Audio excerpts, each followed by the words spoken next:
Hey, everybody. Thanks for joining us. I'm CJ LeMaster, your lead investigative reporter and your host for the WLBT Plus Digital News Desk update for your Tuesday, March 17th. Happy St. Patrick's Day. Hope you're having a great day. Hope you're wearing green. And folks here have been bugging me saying that I'm not. My watch has green on it. You can't really maybe see it from there, but it does count. So hopefully I won't get pinched today. But a lot of my coworkers are just going like full on green. I'm like, I don't really, to each his or her own, right? I don't have a green suit. Have a green tie, and that's about it. And I may wear that this evening. Who knows? But at any rate, hope that you're enjoying it. If you have to work today, hope you got some fun plans tonight, maybe to celebrate it. Of course, the House St. Patty's Parade is not going to be for another 11 days on the 28th. Here in Jackson. So it's still a little ways out, but that will be a huge deal as well. Got a couple of folks saying hi on our Facebook and YouTube live streams. We're also live on our OTT platforms as well. Lamont Patterson saying hi. Mr. Patterson, hope you're doing well. And Melissa Price, good evening. Happy Tuesday. Melissa, I hope you're doing well on this Tuesday also. We want to get started with some news here for those of you who live in Hinds County or have friends who do.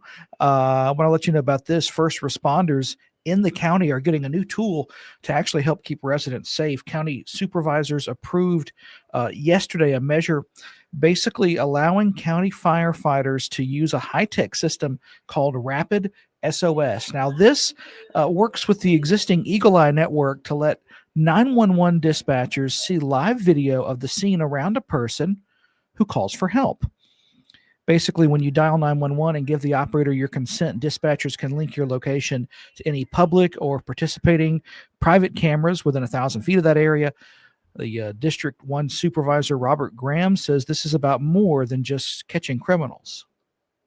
We're putting those two together, which will allow officers within 1,000 feet to see the surroundings of a caller.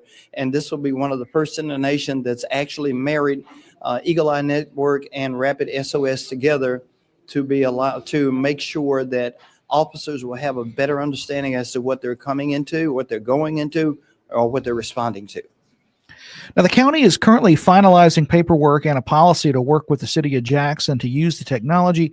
Businesses like convenience stores can also opt into the system to give emergency teams access to their exterior cameras. Well, 4 men have been sentenced in the 2021 Central Park shooting in Macomb that killed 6-year-old Otarius Marks and injured his brother. We want to show you some information that we have here. Of course, the suspects involved Malik Reed, who fired the gun, got 70 years, 50 to serve after pleading guilty to second-degree murder. The other three were sentenced at the Pike County Courthouse yesterday. Brian Cameron, got 80 years, 60 to serve, and Bryceon Thompson got 20 years with 5 to serve. Yajari Jackson got 5 years of post-release supervision. I mean, there can never really be any justice, no official justice for Barry, your 6-year-old son. I am grateful. I would say that I am grateful that there was some sentences, that there was some justice. He probably has a million photos in everybody's phone. He was smart. He was very protective of his brothers and sisters. He was a beautiful young boy. Otarius' mother says no sentence can bring her son back, but she is grateful there's accountability and is pushing to rename the park in his honor. A couple other folks also saying hi on this Tuesday. Britt, happy Tuesday, everyone. I wonder if I can get the day off since I'm 6% Irish. Probably not. I mean, we're already, more than halfway through the day at this point? I mean, Britt, that's wishful thinking. Maybe they'll give you tomorrow off because you had to work today. I don't know. That's a good question, though. Do you really get the day off? Or maybe they'll just give you 6% of the day off. I don't know where I'm going with this, but that's funny. Lindsay Young saying good evening. Lindsay, hope you're doing well.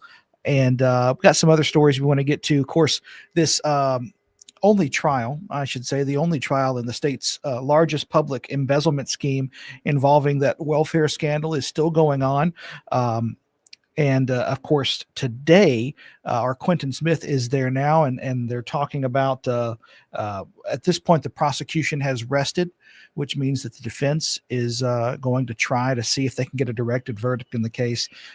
Very likely that won't happen, and the defense will have to put up its own witnesses. But we want to recap you on what happened yesterday, which really would have been the prosecution's last full day of witness testimony. Our Quentin Smith with an update on that.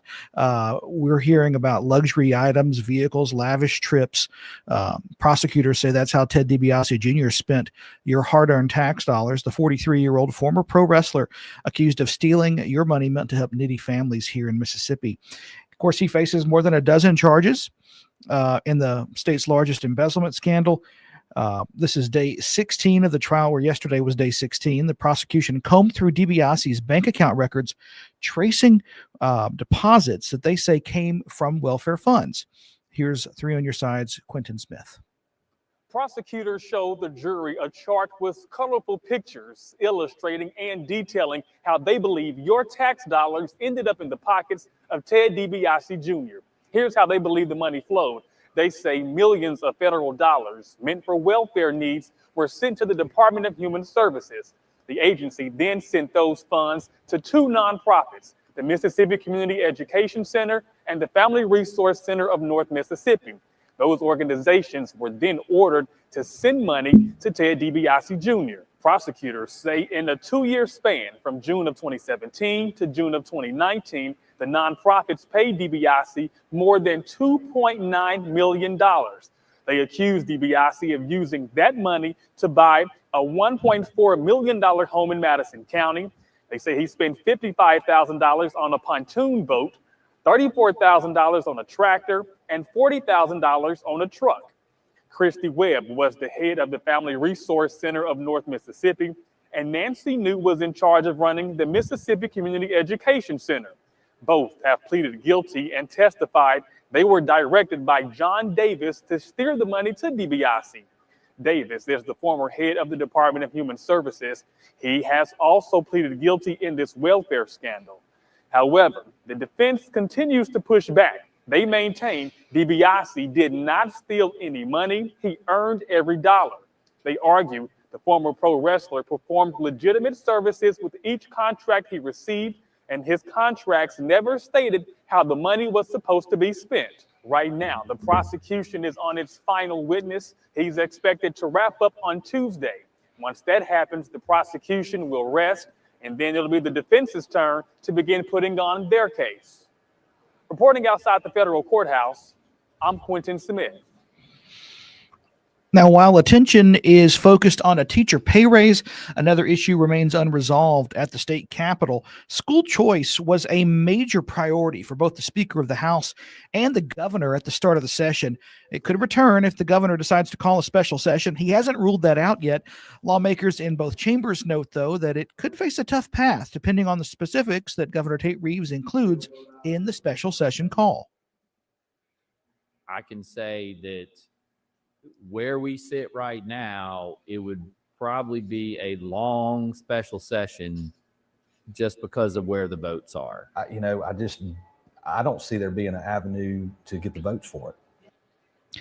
Some educators are frustrated the governor brought up teacher pay raises alongside the school choice issue when discussing the possibility of a special session. They fear that raise issue will be used as political leverage. Well, new details now on a story that we have followed for you since Friday. City leaders in Brandon voting to deny a battery storage company's application at a public zoning hearing last night. Many of you say you didn't want it to come near your neighborhoods. The facility would have been placed near the intersection of Page, McDill, and Trickham Roads. Last night's hearing brought out hundreds who waited in the hallways and other rooms to listen because the room reached its seating limit, I think, of 70 residents. Our Chris Fields with the recap on that meeting. That's not, why would they have a meeting and not have a? I don't know. Frustrations grew when a line of concerned Brandon citizens learned they could not enter the boardroom. See, the room only seats 70. So that meant all these people you see in this line couldn't get inside. In fact, the meeting set for 6 reached capacity around 5:45. I'm not against renewable energy. I'm all for it, but not in a neighborhood. Put it industrial. But the actual harms that come from data centers and the way that the legislation reads, it is a complete rollout for corporations to come in and pillage our resources. But inside the boardroom, you let your voices be heard. According to Butch Lee, the company is Black Mountain Energy Storage based out of Texas. I'm just so proud of our aldermen and our mayor for doing the due diligence to listen to the citizens of Brandon. According to its website, the company focuses on bringing reliable energy storage capacity to the electric grid. But many concerns came from quality of life issues and property value to long-term effects. And they recently applied for a zoning permit in Brandon, but it was denied Monday evening. One of my main concerns is it's rural residential. I've lived in Brandon my whole life. I grew up here. And just if you're very familiar with the area, you'll know that it's very rural. There's no fire stations near. There's a train tracks right beside it.